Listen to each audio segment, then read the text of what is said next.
10 menos 20 de la mañana, 25 grados la temperatura en Santa Fe. Seguimos haciendo buen Santa Fe, el primer noti de la jornada aquí a través de la pantalla de Telefe Santa Fe. Lo vamos a saludar al ministro de Trabajo de la provincia, a Juan Manuel Pucineri, para conversar con él ahora. Pucineri, ¿qué tal? Buen día, ¿cómo le va? Saludos también al equipo y a la audiencia.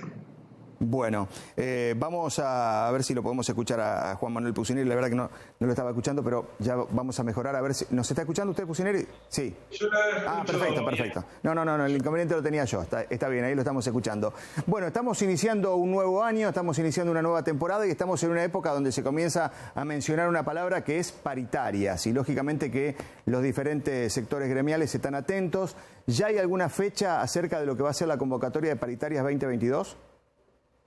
Bueno, sobre el fin del año pasado, cuando hicimos la última revisión de lo que fue la paritaria 2021, convinimos con los distintos gremios que representan a los trabajadores de la administración pública que en el mes de febrero íbamos a comenzar la discusión nuevamente. Nosotros esa voluntad la mantenemos. Y aparte señalar que es un ámbito que reivindicamos, ¿no? el de la discusión paritaria, no solo por lo que tiene que ver con el avance de los derechos de los trabajadores, sino también con lo que hace al funcionamiento del Estado. Muchas de las cuestiones de cómo se ponen en marcha las distintas actividades y los distintos proyectos que suceden en la administración provincial tienen que ver con el funcionamiento y el desempeño de los agentes de la administración y bueno, por eso es una instancia importante la de las paritarias. Y en esa mesa de negociación que significan las paritarias, bueno, cada uno de los sectores gremiales tendrá su postura. Quizás es un poco difícil hablar o casi imposible hablar de porcentaje, ¿no? Pero digo, sí hay variantes o variables que se toman en cuenta. Por un lado, la inflación. ¿En qué medida, por ejemplo, puede tener incidencia el presupuesto no aprobado? Pregunta que se me ocurre hacerle ahora antes de sentarse en esa mesa, ministro. Bueno, a ver, el presupuesto lógicamente es una previsión de los recursos con los que va a contar el Estado y cómo los va a gastar. Al no tener un presupuesto, esa planificación general que tiene el Estado también impacta en la cuestión de los distintos rubros que hay que atender, entre ellos la cuestión salarial. No es que al no haber presupuesto no ingrese dinero ni se gaste dinero, pero lo que no existe es una planificación y el Estado se maneja con una planificación que se termina manifestando a través de actos administrativos que tienen un respaldo legal y un respaldo presupuestario. Y eso es lo que no vamos a tener como estimación para el 2022, sino que estamos con un presupuesto que presenta una desactualización porque es un presupuesto que se previó para el año anterior.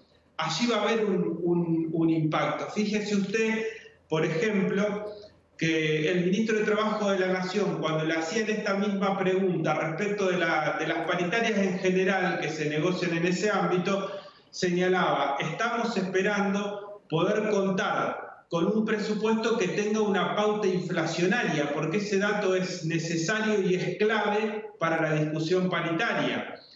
La inflación en un presupuesto es una estimación de lo que va a suceder durante el año. Puede resultar una estimación más o menos certera, pero sí lo que da es un dato cierto para sentarse a la mesa. Ese dato cierto hoy no lo tenemos al no tener una norma presupuestaria que nos indique cuál es la pauta inflacionaria. Esto no quiere decir, redondeo, que no nos vayamos a sentar, ni mucho menos, digamos. Pero tenemos allí una complicación adicional determinada por la falta de presupuesto. Claro, se entiende. Y más allá de lo que puede ser el nivel inflacionario que siempre se toma en cuenta y se tiene en cuenta en el sistema de paritarias o en esas conversaciones que se van desarrollando, digo, ¿habrá otros aspectos como por ejemplo pensar en porcentajes de aumento escalonados durante el año? Mire, en realidad todavía no ha habido una ida y vuelta respecto de estos aspectos, pero si uno se lleva por lo que sucedió el año pasado, es un esquema que puede funcionar perfectamente para este año. Nuestra aspiración, como fue el año pasado y lo pudimos concretar el año pasado, es que los salarios se ubiquen por encima de la inflación. La estrategia que se combinó con los gremios para esto fue hacer un aumento anual con revisión, digamos. Ese es un esquema que nosotros creemos que puede funcionar muy bien este año que comienza y que a partir del mes que viene se va a dar la discusión paritaria. Y bueno, tendremos que de alguna manera ir también empezándolo a conversar con los gremios, ver las referencias nacionales que existen, ver cómo evoluciona esta cuestión que hablábamos recién respecto de tener una certeza sobre lo que es la inflación que se estima presupuestariamente, porque eso va a dar una base cierta en este esquema en el cual hay una previsión de largo plazo, una previsión anual de cuánto es el monto de la inflación o lo que se estima que va a ser la pauta inflacionaria. En otro esquema probablemente no tuviera el mismo impacto, pero ahora sí esa previsión presupuestaria de la inflación, no solamente para el gobierno, sino para cada uno de los gremios es importante. Tercer año de gestión del gobierno, tercer año de pandemia, también comenzamos a transcurrir con todo lo que ello implica. Estamos en el medio de lo que se denomina la tercera ola de COVID. ¿Cuál ha sido el nivel de ausencia de trabajadores precisamente en estos meses de la tercera ola? ¿Aumentó el mismo? Bueno, nosotros en el mes de diciembre empezamos las conversaciones con los distintos sectores productivos de la provincia. Me refiero a construcción, industria, comercio, servicios. Allí, junto a los Ministerios de Salud y Ministerio de la Producción, intercambiábamos y señalábamos que uno de los impactos principales iba a estar dado en la cuestión de la fuerza laboral, que esta ola iba a afectar fuertemente a la fuerza laboral. Eso terminó sucediendo.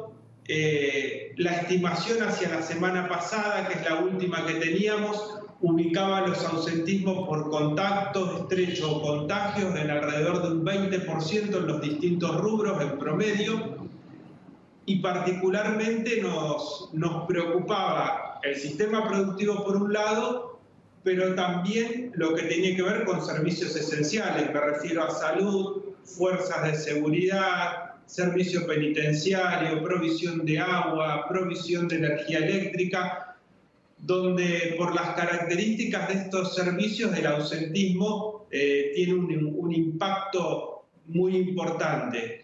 De allí que esta mirada que nosotros hacíamos en la provincia también tenía su correlato en el orden federal. Allí usted vio que los protocolos, luego de la reunión del Consejo Federal, los protocolos de aislamiento se fueron flexibilizando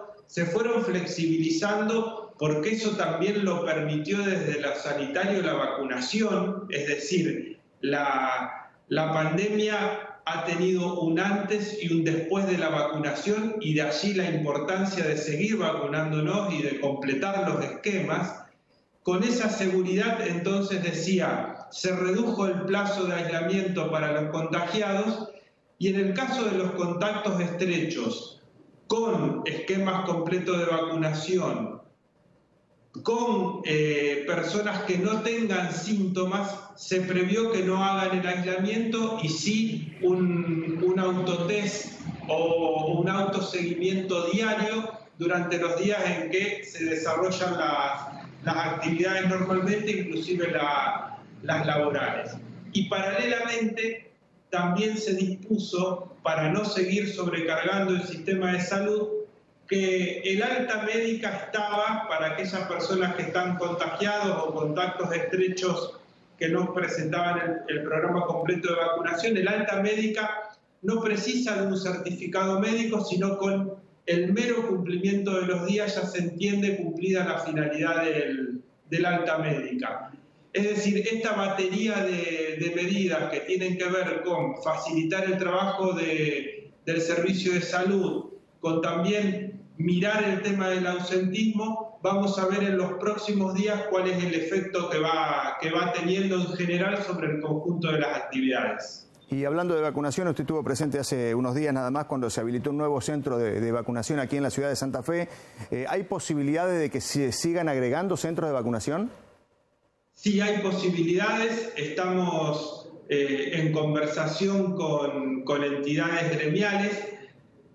Nosotros allí, digamos, el intercambio que tenemos con los gremios es, primero, de que exista la voluntad de llevar adelante la vacunación, pero después, además, que el gremio cuente con la logística para poder llevarla adelante. La logística me refiero a que cuente con personal para realizar la tarea de vacunación en sí, la tarea de administrativa de cargar los datos, contar con el espacio físico. Es decir, en realidad lo que estamos intercambiando y conversando con los gremios es que haya un aporte efectivo a la aceleración de la campaña de vacunación. Es decir, que no solamente necesitamos el espacio físico, sino además todos estos aspectos que son tan importantes como contar con un lugar nuevo. Y hay gremios que están en condiciones de hacerlo. En los próximos días seguramente ustedes van a ver que vamos a ir avanzando con algunos otros gremios que tienen la voluntad de llevar adelante esta campaña de vacunación y que tienen este aporte para hacer, que es un aporte a la comunidad en general, ¿no? Cucineri, muchas gracias por este contacto con Buen Santa Fe. Que tenga buen día. No, el agradecido soy yo. Buen día para ustedes también. El ministro de Trabajo de la provincia de Santa Fe, Juan Manuel Cucineri.